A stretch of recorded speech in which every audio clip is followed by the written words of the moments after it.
یہ کہانی ہے سال 1977 کی کہ جب ایک کینیڈین پروفیسر گیری ملر نے قرآن مجید میں کوئی خامی تلاش کرنے کا ارادہ کیا۔ گیری ملر ٹورنٹو یونیورسٹی میں پڑھاتا تھا اور عیسائی مبلغ بھی تھا۔ اس کا خیال تھا کہ قرآن مجید میں خامی ڈھونڈ لینے سے مسلمانوں کو عیسائیت پر لانے میں مدد ملے گی۔ ملر نے قرآن مجید کے مطالعے کے بعد جو کچھ بھی لکھا وہ انتہائی غیر جانبداری کے ساتھ لکھا گیا تھا، مگر ساتھ ہی قرآن مجید کے بغور مطالعے کے بعد ملر نے یہ بھی لکھا کہ ایسی تحریر لکھنا کسی انسان کا کام نہیں ہو سکتا۔ قرآن مجید کی سب سے پہلی چیز کہ جس نے ملر کو متاثر کیا وہ اس کتاب مقدس کی کئی آیات کا ایک خاص انداز تھا۔ مثلاً سورہ نساء کی 82ویں آیت جس کا ترجمہ ہے کہ تو کیا وہ قرآن پر غور نہیں کرتے؟ اگر یہ قرآن مجید اللہ کے سوا کسی اور کا کلام ہوتا تو بے شک وہ اس میں کئی غلطیاں پاتے۔ اور اسی طرح سورہ بقرہ کی 23ویں آیت کی جس کا ترجمہ ہے کہ اور اگر تم اس کتاب پر شک کرتے ہو جو ہم نے اپنے پیغمبر پر اتاری ہے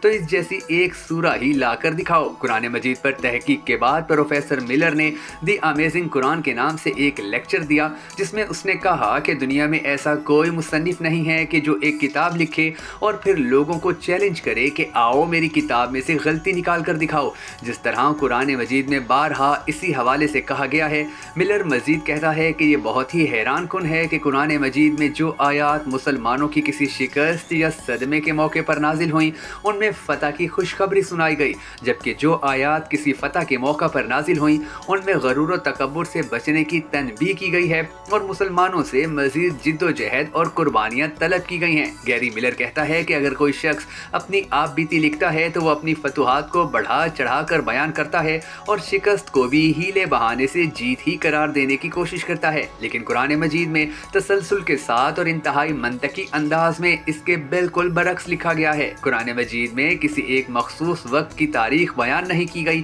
بلکہ اس میں عام قوانین وضع کیے گئے ہیں جو اللہ تعالیٰ اور اس کے بندوں کے مابین تعلق کے خد و خال کا تعین کرتے ہیں۔ واضح رہے کہ گیری ملر نے 1977 میں قرآن مجید پر تحقیق کا آغاز کیا تھا اور محض ایک سال بعد 1978 میں انہوں نے اسلام قبول کر لیا اور اپنا نام عبد الاحد رکھ لیا تھا۔ اس کے بعد سے انہوں نے اپنی زندگی اسلام کی دعوت کے لیے وقف کر رکھی ہے۔ وہ ٹی وی پروگرامز اور پبلک لیکچرز میں لوگوں کو اسلام کی تبلیغ کرتے ہیں اور لوگوں کو بتاتے ہیں کہ قرآن مجید دراصل کتنی عظیم کتاب ہے اور اس پر عمل کر کے انسان کتنی ترقی اور کامیابیاں حاصل کر سکتا ہے۔ اللہ سے دعا ہے کہ ہمارا پاک پروردگار ہم سب کو بھی قرآن مجید کی تعلیمات سمجھنے اور ان پر عمل کرنے کی توفیق عطا فرمائے۔ اگر آپ بھی اس صدقہ جاریہ دعا میں ہم سب کے ساتھ مل کر شامل ہونا چاہیں تو کمنٹ سیکشن میں آمین ضرور لکھ دیجیے گا، اور اگر آپ کو بھکھن نیٹ ورک ویڈیوز کی یہ ویڈیو پسند آئی ہو تو ہمیں سپورٹ کرنے کے لیے اسے لائک اور شیئر ضرور کر دیجیے گا۔